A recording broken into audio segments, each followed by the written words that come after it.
Break کے بعد خوش آمدید. اسد عمر صاحب ہمارے ساتھ موجود ہے. اسد عمر صاحب بہت شکریہ آپ کا. اور کیسی جا رہی ہے اسٹریٹجی جو عمران خان صاحب نے بنائی تھی؟ شروع میں بڑی تنقید ہوئی کہ آپ اگر اس کو پرولونگ کر دیں گے زیادہ دنوں پر تو شاید بہت اچھا رسپانس نہ ملے, لوگ ایگزاسٹ ہو جائیں یا فرسٹریٹ ہو جائیں. لیکن صورتحال اس کے برعکس ہو گئی. جہاں پہنچتے ہیں آپ, لوگ پہلے سے زیادہ چارجڈ کراؤڈ کی صورت میں موجود ہوتے ہیں. تو آپ ایسے ہی ایکسپیکٹ کر رہے تھے کہ یہی آؤٹ کم بڑھتا جا رہا ہے؟ جی بالکل آپ صحیح کہہ رہے ہیں جی کہ وہ بڑھتا چلا جا رہا ہے. یہ ایک حد تک بالکل توقع تھی. ہمارے لیے لاہور بڑا امپورٹنٹ تھا کیونکہ وہاں سے شروع ہونا تھا اور ہم نے کہا کہ وہ ایک ٹیمپو سیٹ ہوگا اور وہ ایسا ہی ہوا. لیکن اس کے بعد سے وہ ٹیمپو مینٹین نہیں ہو رہا, وہ بڑھتا چلا جا رہا ہے. جیسے لوگ دیکھ رہے ہیں, جیسے لوگوں کے اندر ایک چلا جا رہا ہے. تو آپ نے دیکھا کہ بڑے بڑے شہر تو دیکھے ہی ہیں. آج آپ نے گکھڑ منڈی دیکھا, پاکستان کے بہت سارے لوگوں نے تو شاید گکھڑ منڈی کا نام بھی نہ سنا, اور آپ نے دیکھا کہ کس تعداد میں لوگ وہاں پہ موجود تھے. اور جو جذبہ, صرف تعداد نہیں ہے, جو جذبہ ہے لوگوں کا وہ بھی بڑھتا چلا جا رہا ہے. صحیح.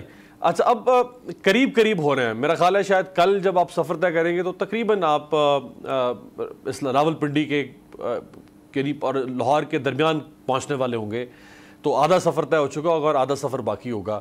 آپ شاید آج راول پنڈی اور کچھ اور علاقوں میں بھی پارٹی کی موبلائزیشن کے لیے گئے ہوئے تھے. تو لوگوں کے ذہن میں سوال یہ ہے کہ ابھی تو جہاں سے خان صاحب گزر رہے ہیں اسی کے مضافاتی علاقوں کے لوگ ان کو ریسیو کر رہے ہیں یا شامل ہو رہے ہیں.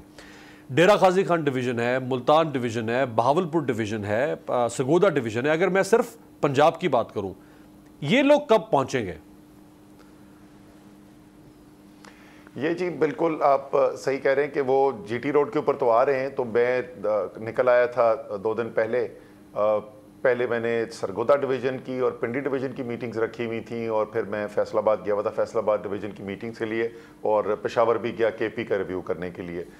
تو جہاں بھی جائیں حالات ایک ہی ہیں. میں آج فیصل آباد سے آ رہا ہوں اور تمام لوگ جو ہیں, ہمارے لیڈرز جو ہیں, وہ کہتے ہیں کہ جی کبھی جلسے وغیرہ کے لیے لوگوں کو لانا ہوتا تھا, پہلے کوئی پروٹیسٹ ہوئے اس کے لیے ہم لوگوں کو لائے تو ہم جاتے تھے لوگوں کے پاس اور ہم ان سے بولتے تھے کہ جی آپ ساتھ چلیں. کوئی کہتے تھے ہاں, کچھ کہتے تھے نہیں. کہہ رہے آپ وہ لوگ ہمارے پاس آ رہے ہیں, وہ بولیں جی چلنا کب ہے اور کہاں سے چلنا ہے. تو بالکل آپ صحیح کہہ رہے ہیں کہ وہ عمران خان ایسے ہی بات نہیں کر رہے کہ تاریخ کا سب سے بڑا اجتماع ہونے والا ہے. آپ انشاءاللہ تعالیٰ دیکھیں گے 11 نومبر کو پاکستان کے اندر, اور اس سے پہلے بھی آپ پنڈی دیکھنا 10 تاریخ کو جو ہے نا, وہ بھی ایک کمال کی یہاں پہ منظر آپ کو نظر آئیں گے. اچھا, نرو گیم تو ابھی سے شروع ہو چکی ہے. اب دیکھنا یہ ہے کہ پہلے کس کا نروس بریک ڈاؤن ہوگا, تحریک انصاف کا یا حکومت کا. وہ بھی تیاری کر کے بیٹھے ہیں اور آپ ان سے بھی زیادہ تیاری کر کے آ رہے ہیں.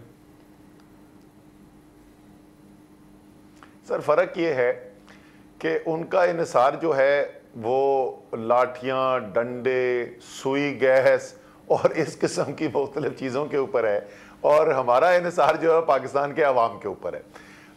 یہ جو عوام کا سیلاب آ رہا ہے, میرے خیال میں تو ہمارے سیکیورٹی کے اہلکاروں کے ساتھ زیادتی ہے ان کے سامنے ان کو کھڑا کرنا. پورے اس رستے کے اندر بھی میں دیکھ رہا تھا جی, اور پولیس والے جو ہیں وہ وکٹری سائنز بھی بنا رہے ہوتے ہیں, وہ تصویریں بھی کھینچ رہے ہوتے ہیں, اور وہ ہاتھ ہلا کے مبارکباد بھی دے رہے ہوتے ہیں. جتنے آ کے ملتے ہیں, ابھی میں ادھر پنڈی میں آ رہا تھا تو پولیس والے نے کھڑکی کھٹکھٹا کے اس نے بولا کہ جی آپ لوگوں کے لیے دعائیں ہیں ہماری, اللہ آپ کو کامیاب کرے. تو ان لوگوں کو اگر آپ ان سے پوچھیں گے تو یہ بھی وہی چاہتے ہیں جو عمران خان چاہتے ہیں, جو عوام چاہتی ہے. تو یہ بڑی میرے خیال میں ایک پاکستان کی ریاست کے لیے بھی ایک بہت بڑا لمحہ فکریہ ہے کہ کیا پوری قوم جس کا فیصلہ اتنا واضح ہو چکا ہے, جو اپنا فیصلہ سنا چکی ہے قوم, اس کے سامنے کیا آپ نے ریاست کو کھڑا کرنا ہے, اور کیا ریاست اس سے کمزور نہیں ہوگی اگر پاکستان کے عوام کہیں اور کھڑے ہوئے نظر آئے اور ریاست کہیں اور کھڑی بھی نظر آئی. اچھا, یہ تو بڑا انٹرسٹنگ آپ نے ایک فنامنا بتایا کہ پولیس کا بھی ایک, اس پہ بھی ایک فین کلب بن رہا ہے عمران خان صاحب کا. تو اب یہاں جب آپ پہنچتے ہیں تو پولیس ایک فرنٹ لائن پہ ہوگی آپ کو ریزسٹ کرنے کے لیے. اب وہ جو منظر ہو سکتا ہے ایکسپیکٹڈلی کہ آپ آئیں گے, پولیس آپ کو کے سامنے کھڑی کر دی جائے گی, پولیس آپ کو ریزسٹ کرے گی, آپ آگے بڑھنا چاہیں گے وہ آپ کے اوپر ٹیئر گیسنگ کریں گے, وہ آپ پہ بیٹن چارج کریں گے, اس سے پیچھے رینجرز ہو سکتی ہے, باقی ٹیئرز ہو سکتی ہیں.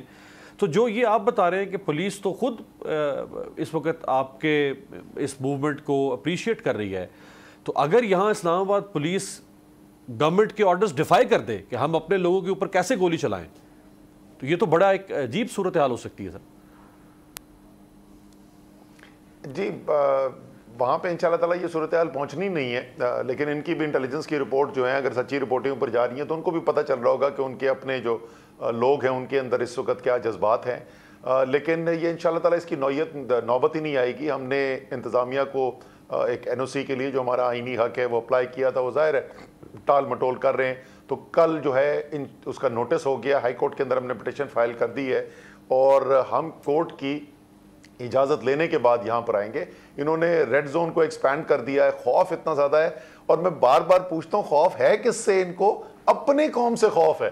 کل بھی میں نے اپنی پریس کانفرنس کے اندر کہا تھا کہ شہباز شریف صاحب کو میں ایک آسان سا ٹیسٹ دیتا ہوں، آپ ایسا کریں نا، یہ جو سارا سیکیورٹی کا حصار اپنے ارد گرد جمع کیا ہوا ہے نا، اور یہ کنٹینر سارے پاکستان سے لا کے یہاں پہ رکھ رہے ہیں، آپ ادھر سے باہر نکلیں اور اپنی عوام کے اندر جا کے کھڑے ہو جائیں، آپ صرف آپ کو ہمیں پتہ چل جائے گا کہ عوام کس کے ساتھ ہے اور کس کے ساتھ نہیں ہے۔ اگر اس کے باوجود بھی یہ طاقت کے زور پہ قوم کے فیصلے کو دبانے کی کوشش کریں گے تو یہ جب بھی ہوا ہے، دنیا میں جہاں پہ بھی ہوا ہے، تو اس کا شدید نقصان پہنچا ہے، اور ہماری امید یہی ہے ابھی بھی کہ حالات وہاں تک لے جائے نہیں جائیں گے۔ اچھا، آپ کی موجودگی سے فائدہ اٹھاتے ہوئے جو آج خبر آئی کہ ایف آئی اے کے اختیارات میں اضافہ کیا جا رہا ہے اور نفرت، سوشل میڈیا پر نفرت پھیلانے کو ایک ایسا جرم بنا دیا گیا ہے کہ جس پر 7 سال کی سزا ہوگی۔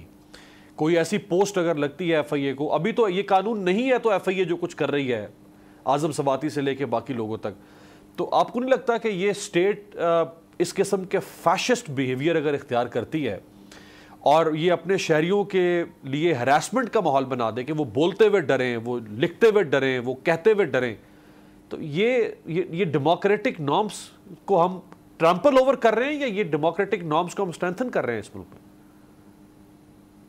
کون سی جمہوریت جی؟ آپ کو پاکستان میں پچھلے 7 مہینے سے کوئی جمہوریت نظر آ رہی ہے؟ یہ جمہوریت میں ہوتا ہے کہ فون کالیں جائیں کیبل آپریٹرز کے پاس اور بولیں بول کو آف ایئر کر دو۔ یہ جمہوریت میں ہوتا ہے کہ صحافی جو ہیں ان کے اوپر پرچے کٹ رہے ہوں، ان کو حراست میں لیا جا رہا ہو، ملک چھوڑ کے بھاگنے پہ مجبور کیا جا رہا ہو، چینلز کو دھمکیاں لگ رہی ہوں، تو فسطائیت ہے ملک کے اندر، جمہوریت تو ہے کوئی نہیں ہے۔ انہوں نے پورا گلا گھونٹنے کی کوشش کی ہے اور اس کے باوجود ناکام ہے، اس کے باوجود عوام جو ہے وہ ان کی ان سے نفرت بڑھتی چلی جا رہی ہے۔ جو یہ قانون لانے کی کوشش کر رہے ہیں وہ قانون یہ نہیں ہے کہ نفرت پھیلانا جو ہے وہ قانون کے خلاف ہونا چاہیے، ان کا اصل مقصد یہ ہے کہ سچ پھیلانا قانون کے خلاف ہے، لیکن کوئی قانون بنانے سے فرق کوئی پڑتا نہیں، کیونکہ پاکستان میں اس وقت قانون ہے ہی کوئی نہیں۔ جو اس وقت سارے جو کام ہو رہے ہیں یہ کسی قانون کے تحت ہو رہے ہیں، یہ جو ملک کے اندر کیا جا رہا ہے، تو ایک لا قانونیت ہے، ایک فسطائیت ہے، بدترین فسطائیت ہے اس وقت ملک کے اندر۔ اس کے اندر ایک اور قانون آنا، اس کو بھی چیلنج کر دیں گے ہم کورٹ کے اندر، ایسا نہیں ہے ہم نہیں چیلنج کریں گے، کر دیں گے چیلنج، لیکن ابھی تو یہ قانون نہ ہوتے ہوئے جو کر رہے ہیں جیسے آپ نے خود کہا، یہ کون سی جمہوریت ہے؟ نہیں، لیکن آپ یہ دیکھیں نا اسد عمر صاحب کہ اب جو ٹویٹر ہے اس کو ڈپلومیسی کی ایک متبادل ٹرم کے طور پر استعمال کیا جاتا ہے، اور اسے کہتے ہیں یعنی ٹویٹر کو کہا جاتا ہے کہ یہ ٹویپلومیسی ہے، جو ڈپلومیسی ٹویٹر کے ذریعے سے ہو رہی ہے اس کو دنیا اب ڈپلومیسی کے ایکویلنٹ ٹویپلومیسی کے طور پر دیکھ رہی ہے، اور سوشل میڈیا کے اوپر پوری دنیا میں لوگ وینٹیلیٹ کرتے ہیں اپنے جذبات اسٹیٹ کے خلاف، گورنمنٹس کے خلاف، یہاں پہ اس کو کرش کرنے کی کوشش کی جا رہی ہے۔ ایسا ہی ہے جی، اور وہ کون کرتی، کون سی حکومت کرتی ہے کرش کرنے کی کوشش؟ کون سی کرتی ہے؟ کون سی حکومت چاہتی ہے کہ گلا گھونٹ دیا جائے، آواز بند کر دی جائے؟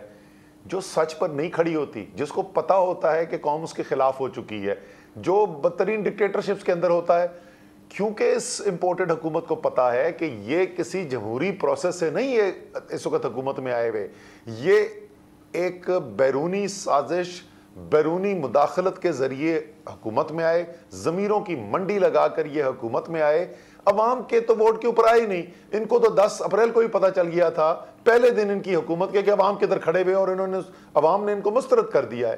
تو جتنا جتنا ان کا خوف بڑھتا جا رہا ہے اتنی ان کی فسطائیت بڑھتی جا رہی ہے، اتنا طاقت کا غیر قانونی استعمال بڑھتا جا رہا ہے، اور اتنی ہی جس کو انگریزی میں کہتے ہیں نا سیج مینٹیلٹی کے اندر یہ حکومت جاتی چلی جا رہی ہے۔ اس نے میرے بارے میں یہ کہہ دیا، وہ کل یہ کہہ دے گا۔ چودھری غلام حسین، ان کی ایج دیکھیں، ان کی صحافت کا کریئر دیکھیں، ان کو اٹھا کے اندر پھینک دیا انہوں نے۔ جو انہوں نے عمران ریاض کے ساتھ کیا، جو ارشد شریف کے ساتھ ہوا، جو سمیع ابراہیم کے ساتھ ہوا، صابر شاکر ہے، تو یہ خوف زدہ حکومت ہے، یہ طاقتور نہیں ہے، یہ خوف زدہ حکومت ہے۔ اور اس کو پتا ہے کہ اگر میں نے ذرا سی بھی آزادی دی تو میں تو غرق ہو جاؤں گا۔ تو وہ اس سچ سے بچنے کے لیے، اپنی قوم سے بچنے کے لیے فسطائیت کو استعمال کر کے زندہ رہنے کی کوشش کر رہے ہیں۔ بلکہ آپ نے چونکہ ارشد کا ذکر کر دیا تو میں چاہوں گا اس پہ بھی آپ کامنٹ کر دیں کہ ارشد شریف کی اہلیہ نے مطالبہ کر دیا ہے کہ تحقیقات آزادانہ کروائی جائیں، ان کو اس پہ اعتماد نہیں ہے۔ ارشد شریف کی والدہ نے کہہ دیا ہے کہ بین الاقوامی تحقیقات کروائی جائیں، ہمیں ان پہ اعتماد نہیں ہے۔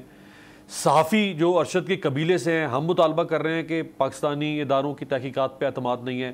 حکومت کیوں بضد ہے کہ ہوگی تو یہیں سے تحقیقات ہوں گی؟ بھئی اگر کوئی غلط نہیں ہے تو آپ کروا لیں دنیا میں کہیں سے بھی۔ پہلے تو میں وہ صحافیوں کا نام مل رہا تھا تو میں بول کے اوپر کیونکہ بات کر رہا ہوں، میں جمیل فاروقی کا نام بھول گیا، جو جمیل فاروقی کے ساتھ کیا گیا۔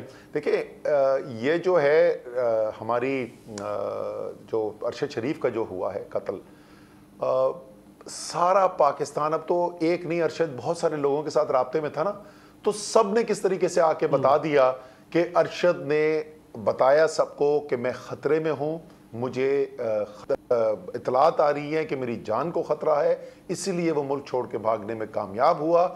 اور جس حکومت نے اس کے خلاف پرچے کٹوائے، دہشت گردی کے پرچے کٹوائے، جس نے اس کے اوپر دباؤ ڈالا، یہ کیسے ممکن ہے کہ اس حکومت کی جو رپورٹ ہے وہ مان لی جائے کہ ارشد کے ساتھ ہوا کیا؟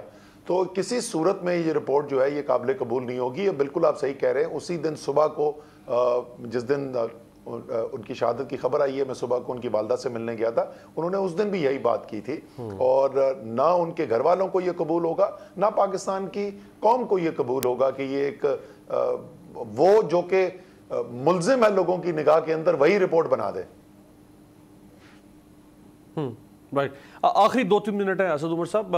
عمران خان صاحب کو جو توہین عدالت کیس جو حکومت نے آپ کے خلاف دائر کیا سپریم کورٹ میں، اس میں جو جواب آپ نے جمع کروایا، وہ جواب کہیں آپ کے لیے پریشانی کا باعث تو نہیں بنے گا آگے چل کر؟ نہیں، بالکل بھی نہیں جی۔ آج جو پروسیڈنگز ہوئی، میں تو وہاں پہ نہیں تھا، لیکن میری اس کے بعد ہمارے جو تینوں لائرز تھے وہاں پر کورٹ میں، ان تینوں سے بات ہوئی ہے، کوئی اس کے اندر پریشانی کی بات نہیں ہے، اور انشاءاللہ تعالیٰ پہلے بھی جیسے یہ کیسز آئے ہیں، اور آخر میں اختتام میں سچ سامنے آ جاتا ہے، وہ آپ کو پتہ چل جائے گا کہ عمران خان نے کوئی جانتے بوجھتے کورٹ کے آرڈرز کو ڈیفائی کرنے کی کوشش نہیں کی۔ ان کی سیاست میں کبھی ہے ہی نہیں، ان کی 26 سال کی سیاست جو ہے وہ قانون کی حکمرانی کے اوپر بیسڈ ہے۔ انہوں نے ہمیشہ عدلیہ کے احکامات کا جو اس پہ عمل کیا ہے۔ عدلیہ کے فیصلوں سے اختلاف ہو سکتا ہے، مجھے بھی اختلاف رہا ہے، عمران خان صاحب کو بھی اختلاف رہا ہے، اور یہ ہمارا آئینی حق بھی ہے، لیکن عدلیہ کے فیصلوں کے اوپر عمل درآمد ہم ہمیشہ کرتے ہیں۔ یہ جو ریڈ زون کی پاکستان میں ایک اصطلاح استعمال کی جاتی ہے، یہ بتائیے کہ دنیا بھر میں ڈیموکریسی میں لوگ جب پروٹیسٹ کرتے ہیں تو وہ عموماً اس ملک کے کیپٹل میں پروٹیسٹ کرتے ہیں، پھر وہ اس ملک کے ڈاؤن ٹاؤن میں پروٹیسٹ کرتے ہیں، پھر وہ اس ملک کا جو ریڈ زون ہوتا ہے اس میں پروٹیسٹ کرتے ہیں۔ اگر پیرس میں پروٹیسٹ ہوگا تو وہ پیرس کے ساؤتھ میں نہیں ہوتا، وہ پیرس کے شانزلیزے پر پروٹیسٹ ہوتا ہے۔ یہاں پہ یہ جو ایک بنا دیا گیا کہ یہ ایک نو فلائی زون ہے یا نو انٹری زون ہے کہ ادھر انٹر نہیں ہو سکتے۔ ہاں، آپ یہ کہہ سکتے ہیں کہ آپ پراپرٹی کو ڈیمیج نہیں کر سکتے، آپ کسی کی لائف کے لیے تھریٹ نہیں بن سکتے، آپ ٹریس پاس نہیں کر سکتے، بٹ شہری کے لیے احتجاج کرنے کے لیے کوئی زون کیسے ہو سکتا ہے کہ یہ بلو زون ہے، یہ گرین زون ہے، یہ ریڈ زون ہے؟ وہ جہاں چاہے جا کے پیسفل پروٹیسٹ کرے۔ اچھا، بالکل آپ درست کہہ رہے ہیں۔ میں خود احتجاج کی میں اندر شرکت کر چکا ہوں واشنگٹن ڈی سی کے اندر، اور اگر آپ نے وہ دیکھا ہو، مجھے اس وقت پارک کا نام نہیں یاد آ رہا، وائٹ ہاؤس کے بالکل ذرا سا سامنے بالکل دیوار نظر آتی ہے سامنے وائٹ ہاؤس کی، وہاں پہ ایک پارک ہے، وہاں پہ چند ہزار لوگ جمع تھے اور ہم نے ایک پروٹیسٹ کے اندر حصہ لیا تھا۔ تو اور امریکہ کے صدر سے زیادہ طاقتور تو دنیا کے اندر کوئی بھی الیکٹڈ آفس نہیں ہے نا. تو بالکل آپ صحیح بات کر رہے ہیں. انگلینڈ میں 10 ڈاؤننگ اسٹریٹ کی جو گلی ہے اس کے اینڈ تک احتجاج ہوتا ہے, لوگ وہاں پہ آتے ہیں اور پروٹیسٹ کرتے ہیں. لیکن یہ بات ہے مائنڈ سیٹ کی, یہ ذہن کی بات ہے. ریڈ زون تو پاکستان میں عمران خان کی حکومت میں بھی تھا نا, لیکن بلاول آئے اور انہوں نے آ کر اپنی تاریخ ساز تقریر کی ریڈ زون میں کھڑے ہو کے, شارع دستور میں کھڑے ہو کے, جس میں انہوں نے کانپیں ٹانگنے کا ذکر کیا تھا.